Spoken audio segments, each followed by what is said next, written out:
Sokrat, Platon və demokratiya paradoksu. Gəlin dərhal mövzuya keçək. Bugün insanlığın azadlıqla bağlı o böyük, bəzən də ziddiyyətli sınağına, demokratiyaya tam fərqli bir pəncərədən baxacağıq. Tarix axı sadəcə müharibələrdən ibarət deyil, həm də bizi kim idarə etməlidir sualına axtarılan cavablardır. Amma bu cavablar heç də həmişə nağıllardakı kimi xoşbəxt sonluqla bitmir. Bəs təsəvvür edin, mütləq azadlıq sistemi özünün ən dahi filosofunu edam etməyə qərar verir. Bəli, Sokratın ölümündən danışırıq. Bu şok edici reallıq demokratiya haqqındakı bütün o romantik xəyallarımızı darmadağın edir. Düşünün də, hər kəsin söz haqqı olduğu bir sistem bəşəriyyətin ən böyük mütəfəkkirini ölümə məhkum edir. Niyə? Çünki bəzən elə sistemin özü ən böyük təhlükəyə çevrilir. Birinci hissə, ideallar və gerçəklərin çatışması. Xalqın özünü idarə etməsi ideyası necə amansız reallıqlarla toqquşur, gəlin buna baxaq. Demokratiya. Yunan dilindən demos, yəni xalq və kratos, yəni hakimiyyət. Bu sadəcə bir söz deyil, o dövr üçün əsl inqilab idi. Düşünün, minillər boyu fironların, kralların gücünü tanrılardan, göylərdən aldığını düşünən bir dünyaya kimsə çıxıb deyir ki, xeyr, güc bizdən, yəni insanlardan gəlir. Bu, bütün o minillik ənənələrə sözün əsl mənasında nəhəng bir meydan oxumaq idi. İndi isə gəlin bu qığılcımın yarandığı yerə eramızdan əvvəl 5-ci əsrin Afinasına səyahət edək. Tarixdə ilk dəfə olaraq idarə etmə kral qanununa yox, adi insanların bir araya gəlib müzakirə etməsinə və səs verməsinə qaldı. Bəli, o dövrdə qadınlar, yoxsullar və kölələr bu sistemdən kənarda qalmışdı. Yenə də qərarların qılıncla deyil, sözlə verilməsi doğrudan da fantastik bir cəhd idi. İkinci hissə, Sokrat, Platon və gəmi kaptanı. Demokratiyanın doğulduğu bu şəhər həm də onun ən sərt tənqidçilərini yetişdirdi. Sokrat burada çox məşhur bir gəmi analogiyasından istifadə edir və bizə doğrudan da qorxunc bir sual verir. Dənizə çıxanda gəminin sükanını ancaq təcrübəli bir kapitana etibar edirik, düzdür. Bəs niyə dövlətin sükanını asanlıqla heç bir siyasi təhsili olmayan hisslərinə qapanan bir kütlənin əlinə veririk? Sokrat sübut etməyə çalışırdı ki, cəmiyyət məlumatsız olduqda demokratiya bizi xilas etmir, əksinə məhv edir. Onun tələbəsi Platon isə məsələni biraz daha irəli apardı. Platon xəbərdarlıq edirdi ki, demokratiya həddindən artıq azadlıq yaratdıqda insanlar sonda o azadlığı bir diktatora təslim edərlər. Nə qədər tanış səslənir, elə deyilmi? Həddindən artıq və nəzarətsiz azadlıq emosiyaları ağlın önünə keçirir, cəmiyyət populistlərin oyuncağına çevrilir.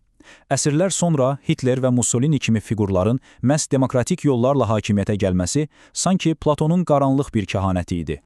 Üçüncü hissə, antik Yunandan parlamentlərə keçid. İnsanlıq bu xas dənizində batmamaq üçün hansı struktur xilasedici qayıqlar qurdu, gəlin ona nəzər salaq. Tarixi təkamülü izləyəndə mənzərə çox aydınlaşır. Afinadakı o birbaşa səs vermədən Roma Respublikasının nümayəndəlik sisteminə keçidi əslində bir xilas etmə cəhdi idi. Amma Romada korrupsiyaya batıb imperiyaya çevrildi. Niyə? Çünki ortada dayanıqlı institutlar yox idi. Deməli, sadəcə səs vermə kar etmir. Bu sistemi ayaqda tutacaq güclü bir onurğa lazımdır. Orta əsrlərin o qaranlıq və qorxu dolu dövrlərini arxada qoyduqdan sonra nəhayət maarifçilik dövrü yetişdi. Locke, Rousseau, Montesquieu kimi dühalar gəlib dedilər ki, dostlar, sadəcə səs vermə ilə iş bitmir. Hakimiyyət məhdudlaşdırılmalı, insan hüquqları qorunmalı və ən əsası dövlət xalqın ağası yox, xidmətçisi olmalıdır. Bu, azadlıqla strukturu balanslaşdıran intellektual bir inqilab idi. Təbii ki, praktikada hər şey kağız üzərindəki kimi ravan getmədi. Amerika və Fransa inqilabları demokratiyanı səhnəyə çıxardı. Fransızların azadlıq, bərabərlik, qardaşlıq şüarı dünyanı sarsıtdı, amma bizə dəhşətli bir gerçəyi də göstərdi. Nəcib azadlıq istəyi ilə idarə olunmaz kütlə psixologiyası arasında çox incə və təhlükəli bir cizgi var. Azadlıq naminə başlayan inqilabların terrora, qan gölünə çevrilməsi sübut etdi ki, Sokrat izdihamdan qorxmaqda tamamilə haqlı idi. Dördüncü hissə, cəmiyyət demokratiyaya hazırmı? İndi isə gəlin bütün bu tarixi gəzintini kənara qoyub, müasir dövrə qaydaq və özümüzə çox sərt bir sual verək. Biz doğrudanmı özümüzü idarə etməyin o ağır yükünü daşımağa hazırıq? Siyasətşünas Erich Fromm deyirdi ki, İnsanlar bəzən azadlıqdan qorxur və onları idarə edəcək güclü bir fiqura sığınmaq istəyirlər. Fərdi məsuliyyətin zəif olduğu cəmiyyətlərdə bu çox aydın görünür. Azadlıq çətindir, çünki qərar vermək və səhv etmək riski tələb edir. Buna görə də kütlələr tez-tez o ağır azadlığı verib, əvəzində təhlükəsizlik illüziyası satan liderlərə tərəf qaçırlar. Əgər ətrafınıza baxıb bir sistemin nə vaxt çökdüyünü anlamaq istəyirsinizsə, bu qırmızı bayraqlara diqqət edin. Fərqli fikrə dözümsüzlük, lideri sanki bir xilaskar kimi görmək, hər xırda tənqidi xiyanət saymaq və rasional düşünmə əvəzinə sırf emosional qərarlar vermək. Əgər bunlar varsa, o yerdə demokratiya sadəcə bir teatr dekorasiyasıdır. Arxada isə mükəmməl maskalanmış bir diktatura işləyir. 5-ci hissə. Gələcəyin demokratiya paradoksu. Bəs bütün bu qədim fundamental problemlər müasir rəqəmsal dövrdə özünü necə göstərir? Düşünün, vaxtilə ictimai rəyi formalaşdıran sağlam, məntiqi müzakirələr indi yerini nəyə verib? Bəli, sosial media alqoritmlərinə. Bu alqoritmlər bizim ağlımızı yox, qəzəbimizi, heyrətimizi və qorxumuzu qidalandırır. İnsanlar artıq oturub dərindən düşünmür. Sadəcə şablona çevrilmiş avtomatik reaksiyalar verirlər. Sokratın o məşhur qorxduğu emosional kütlə artıq küçələrdə deyil, elə cibimizdəki fərdi ekranlardan bizə baxır.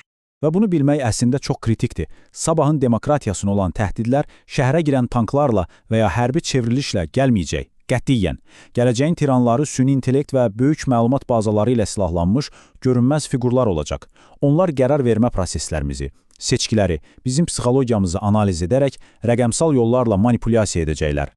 Winston Churchillin bəzən hamımızın eşitdiyi məşhur bir sözü var. Demokratiya idarəetmə formalarının ən pisidir.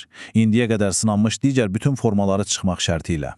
Düzdür, bu demokratik gəmi çox qüsurludur. Hər tərəfindən su buraxır və bizi bəzən dənizin ortasında fırtınaya atır. Amma digər qəddar alternativlərə baxanda, sərnişinlərini bilərəkdən batırmayan yeganə gəmi elə hələ də budur. Mövzunu yekunlaşdırarkən sizi çox vacib və düşünürəm ki, uzun müddət beyninizdə qalacaq bir sualla baş-başa buraxmaq istəyirəm. Demokratiya öz-özlüyündə təhsilli, tənqidi və məsuliyyətli bir zəka tələb edir. Bəs biz azadlığımızı qorumaq üçün doğrudanmı əvvəlcə azad düşünməyi öyrənmişik? Biraz əvvəl Sokratın gəmisindən danışdıq. Doğrudanmı biz öz taleyimizin gəmisinə kapitanlıq etməyə tam olaraq hazırıq? Tənqidi düşünməyə davam edin. Növbəti görüşlərədək.